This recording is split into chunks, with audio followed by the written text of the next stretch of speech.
Perkembangan Islam di Amerika sampai saat ini mengalami peningkatan yang luar biasa. Meskipun sampai saat ini masih banyak anti-muslim di negara adidaya Amerika Serikat. Meskipun demikian tidak mempengaruhi warga Amerika Serikat untuk memilih Islam sebagai agama yang diyakininya. Mereka berbondong-bondong masuk Islam, diliputi berbagai latar belakang mulai dari artis, aktor, intelektual, ilmuwan dan Islamofobia atau pembenci Islam. Mereka masuk Islam tanpa ada unsur paksaan ataupun unsur ekonomi dan politik. Mereka masuk karena sebuah hidayah mereka dapatkan langsung dari Allah Subhanahu wa taala. Ya, seperti yang dialami seorang mu'alaf wanita asal New Hampshire, Amerika Serikat. Sebuah kota kecil yang letaknya di negara bagian yang sangat kecil di timur laut negara itu. Mayoritas penduduknya adalah Kristen kulit putih. Dia mengalami hidup yang sangat prihatin sekali, yang mana kehidupan keluarganya sangat miskin sekali. Ibunya sering membawanya ke gereja untuk bisa makan, karena gereja sering melakukan memasak makanan untuk orang miskin di kota itu. Gereja, ya, adalah bagian dari hidup saya katanya. Dan saya masih ingat betul kalau tidak salah usia saya pada waktu itu sekitar 5 atau 6 tahun. Saya berjalan sendiri menuju gereja di kota itu. Orang-orang gereja menuntun saya di bawah naungan mereka. Dan mereka mengajarkan saya tentang agama Kristen, pengenalan Tuhan, Alkitab, dan sebagainya. Begitulah hari-harinya saya lakukan setiap harinya hingga saya beranjak dewasa. Ketika saya memasuki usia 15 tahun, saya merasakan hidup ini mulai membosankan, apalagi tinggal di sebuah kota kecil. Kosong. Kekosongan hidup serta pengawasan orang tua yang sangat minim membuat hidup saya menjadi liar. Kehidupan saya yang liar membuat saya hamil muda di usia 15 tahun. Dan di usia 19 tahun, dia sudah mempunyai 2 anak perempuan. Karena sebagai ibu tunggal, ia mengurus dan menafkahi kedua anaknya. Meninggalkan kehidupan masa lalu, yang mana kehidupan yang lalu adalah pilihan yang salah. Dan dia mengatakan, saya harus bekerja keras dan mencoba untuk yang terbaik untuk putra-putri saya. Saya juga mengatakan, saya bekerja sangat keras. Terkadang 2 atau 3 pekerjaan sekaligus. Meskipun sudah kerja keras, namun kami masih kekurangan. Perjalanannya menuju Islam diawali sebuah peristiwa 9 September yang menewaskan ratusan orang di gedung UTC, Amerika Serikat.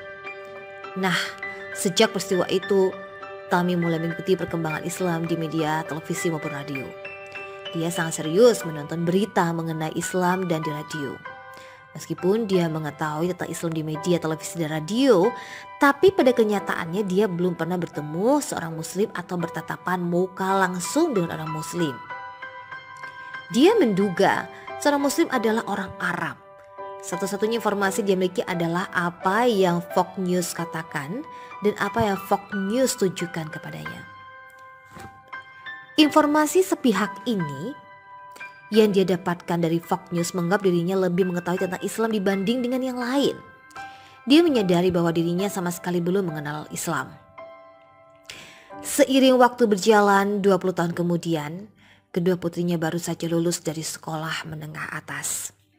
Seperti biasa kehidupan di Amerika, setiap anak yang sudah lulus mereka ingin sekali memiliki kebebasan di luar aturan orang tua.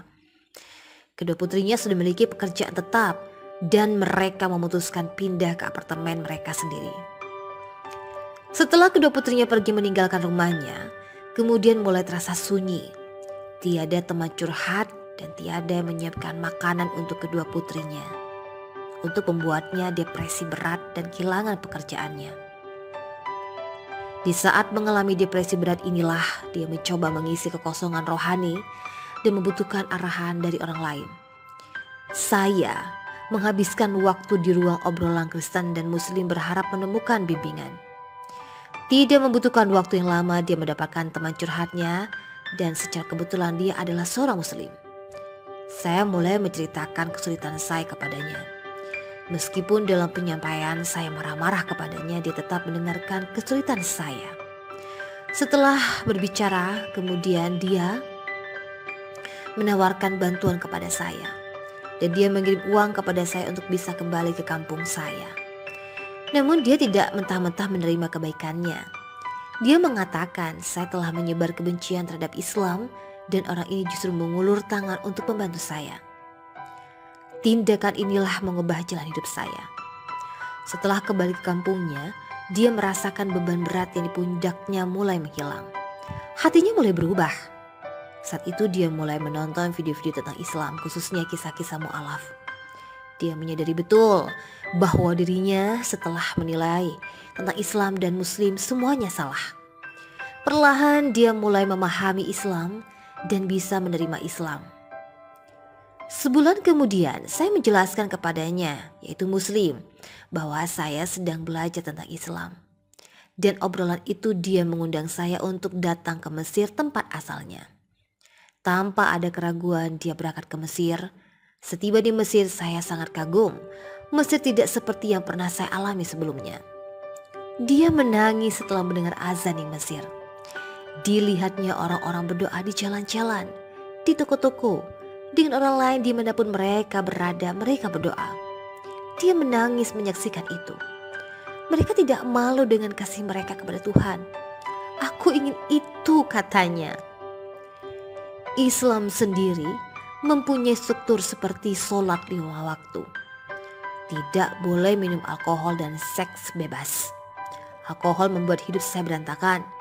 Alkohol tidak membawa kebahagiaan.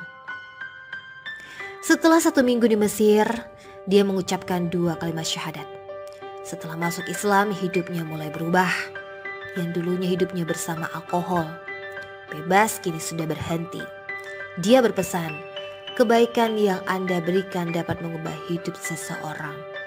Berbuatlah kebaikan kepada orang lain. Perkembangan Islam di Amerika sampai saat ini mengalami peningkatan yang luar biasa. Meskipun sampai saat ini masih banyak anti-muslim di negara adidaya Amerika Serikat. Meskipun demikian tidak mempengaruhi warga Amerika Serikat untuk memilih Islam sebagai agama yang diyakininya. Mereka berbondong-bondong masuk Islam, diliputi berbagai latar belakang mulai dari artis, aktor, intelektual, ilmuwan, dan Islamofobia atau pembenci Islam. Mereka masuk Islam tanpa ada unsur paksaan ataupun unsur ekonomi dan politik.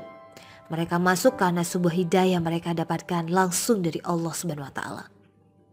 Ya, seperti yang dialami seorang mu'alaf wanita asal New Hampshire, Amerika Serikat.